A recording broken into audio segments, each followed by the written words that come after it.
Hey, I'm Hayden, and welcome to my hideout. In 2024, I took a much needed break from Western comics and mainly read manga, but in late October, early November of this previous year, I started reading superhero comics again. So this list is going to be pretty short, but I still want to talk about some of my favorite comics I've read this past year. Without further ado, let's talk about some comics. When I say Batman Arkham books, I'm not talking about the Batman Arkham spin-off comics. Instead, I'm talking about these trade paperback books that collect stories around one character with their first appearance, a couple of older stories, and some newer ones at the time they were originally released. These books have been out of print for a while, and I've been on the hunt for them without prices that will cost me a kidney or two for the whole release. While on vacation, I went to a comic shop in Branson, Missouri called Comic Force, which had the Hugo Strange, Ra's al Ghul, and Penguin collections for a retail price. I've read all three collections and had a blast doing so. So let's start with the Hugo Strange collection. This book collects 10 issues in total, including his first appearance in Detective Comics number 36 from 1940. Now let me just say that Hugo Strange has probably faked his death the second most, right up there with Ra's al Ghul, because at the end of each of his early appearances, he would just die and come back. My favorite story in this collection is Down to the Bone and Batman Annual number 10. The story sees Hugo Strange scaring all of Wayne Enterprises shareholders into selling their stock to him. He not only owns Wayne Enterprises, but he also owns Wayne Manor now. A lot of more modern depictions of Batman like to show that he's no longer a billionaire, just a lowercase millionaire. However, this story is Bruce at his absolute poorest, as he has $37 to his name, spends it on a hot plate, batteries, a can of beans, and has to sleep in a belfry of a cathedral with a mattress he picked up in an alleyway. There's no bat bunker. Alfred is in the hospital, and the only one he can call for help is Jason Todd, the current Robin at the time. Bruce and Jason go off to face Hugo and get Wayne Enterprises and the Manor back. Batman Arkham Penguin collects 10 issues total, ranging from his first appearance in Detective Comics number 58 from 1940 to The Death of the Penguin in Snow and Ice parts 1 and 2 by Alan Grant and Norm Brayfogle. But by far my favorite issue in this collection is He Who Laughs Last from Joker's Asylum. For those unaware, Joker's Asylum was a Tales from the Crypt style of release, where Joker would tell a story about a certain Batman villain, and in this case, it's the Penguin. While visiting the black market, Penguin finds a woman in a cage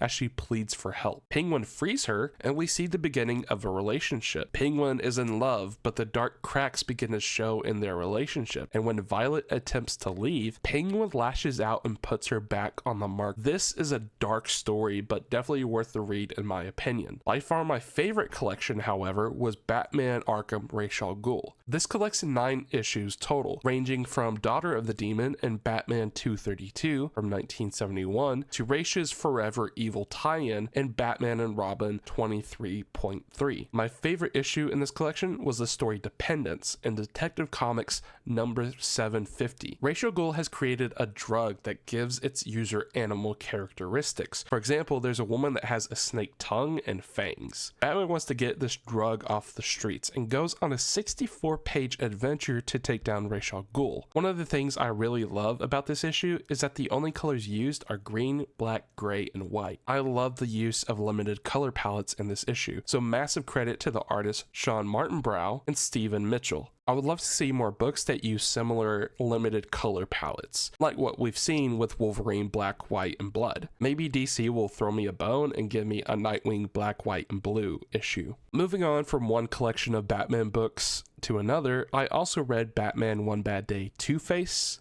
Bane, and Mr. Freeze. Let's start with the weakest of the three in my opinion, and that is Two-Face. This book is written by Mariko Tamaki with Javier Fernandez on pencils and inks. And just because I said this was the weakest of the three doesn't mean it's a bad book. Quite the contrary. I enjoyed the somewhat return to form story for Batman and Two-Face. This isn't some crazy world-ending story, but one that feels self-contained and could easily fit in continuity if need be. Harvey is currently reformed and is the DA once again. Things are going well for him until he receives a letter threatening that something will happen at his father's 88th birthday party. Long story short, it's revealed to be the Two-Face personality, and he burns his father's face with an acid cake. Pretty fun story. If you love Two-Face, then I would definitely recommend you check this one out. Also, shout out to Artgerm for this amazing variant cover. This is something I definitely want to put up on my wall. Continuing the weakest to strongest train, we have Batman One Bad Day Bane, written by Joshua Williamson, with pencils and inks by Howard Porter. I love this book. I'll be honest and say that Bane isn't one of my favorite villains. I'm a Scarecrow, Riddler, and Killer Moth guy, but the creative team made this character really enjoyable. This story is set in a future where Bane has retired from a life of crime and relives his glory days through the act of wrestling, where he breaks the bat each night. He goes home to his mansion where he encounters a Jesse Pinkman type character that tells him of a new Venom supplier. Bane and Batman had teamed up years ago to destroy every Venom production facility in the world, and our Macho Man hasn't touched the green goo since. If Venom is back in production, then Bane wants to stop it at all costs. I won't spoil who is behind the Venom production, but if you've read Batman Venom, then you'll be rewarded. I haven't personally read it because the physical trade paperback costs an arm and a leg, and Williamson does a fantastic job giving you the context you need. I do want to shout out Liam Sharp for this amazing variant cover. I love the glowing tube and eye, and you know Bane's brain is drowning in venom. Now we arrive at the strongest of the three One Bad Day books,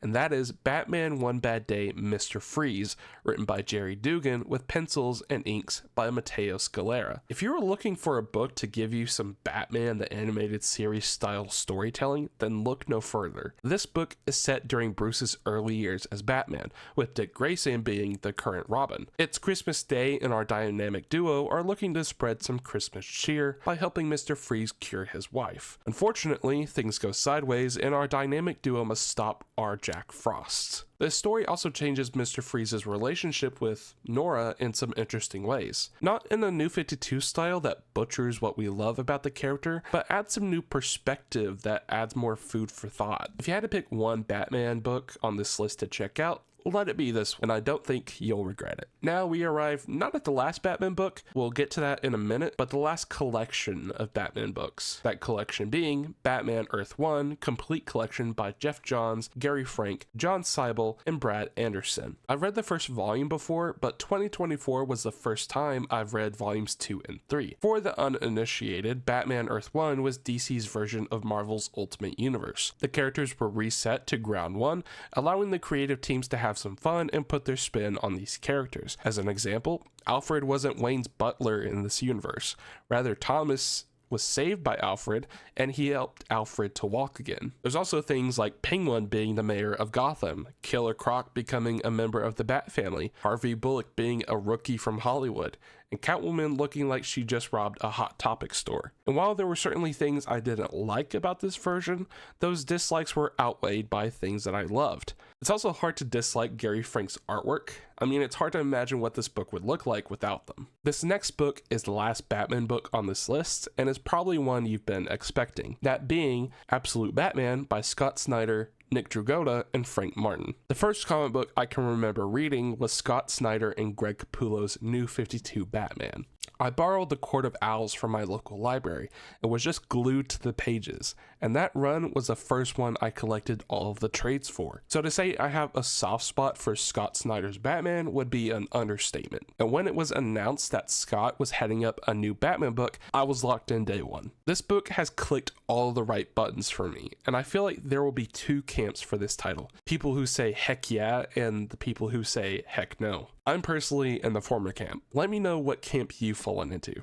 Also, quick side tangent, but I know a lot of people hear Kevin Conroy's voice when they read a Batman comic, but for me personally, anytime I read a story with a younger Batman, I tend to hear Roger Craig Smith's voice, and I think it really fits this Batman. Let me know what you think. Now we arrive at what would have been my personal favorite book I read this past year, had I not gotten an omnibus of a certain blind lawyer as a Christmas gift. The book I'm talking about is Green Arrow by Jeff Lemire and Andrea Sorrentino. I did read all of the New 52 Green Arrow title, and I was honestly hating it until I reached this 3-volume run by this creative team. Up until this point, I was thinking, maybe I'm not a Green Arrow person. But Lemire and Sorrentino proved me wrong. This run had Ollie knocked to his absolute lowest. His family? They're gone. His money? Stolen by a villain named Komodo.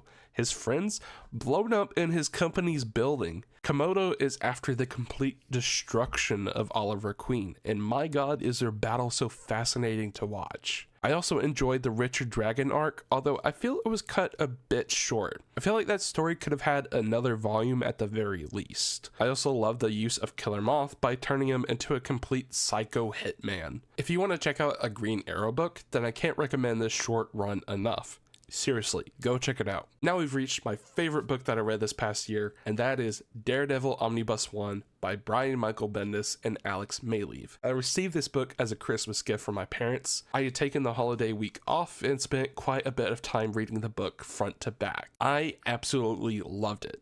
I'll admit that I'm pretty much a blank slate in terms of knowledge on the character. What I do know is mainly from crossovers and other comic series, the Netflix show, the Ben Affleck movie, and the one random volume I own from the Mark Waid run where Matt fights Mole Man. So with the most basic knowledge of the character, I dove headfirst, starting with a story about a young boy who is mentally scarred by an interaction with Daredevil. Then we go to some classic mob rivalry stories, to the outing of Matt Murdock as Daredevil, and Daredevil becoming the new kingpin of Hell's Kitchen. This first omnibus definitely fits the description of a page turner, and you could bet your boy will be buying the second omnibus when the reprint releases. And those are my favorite reads of 2024.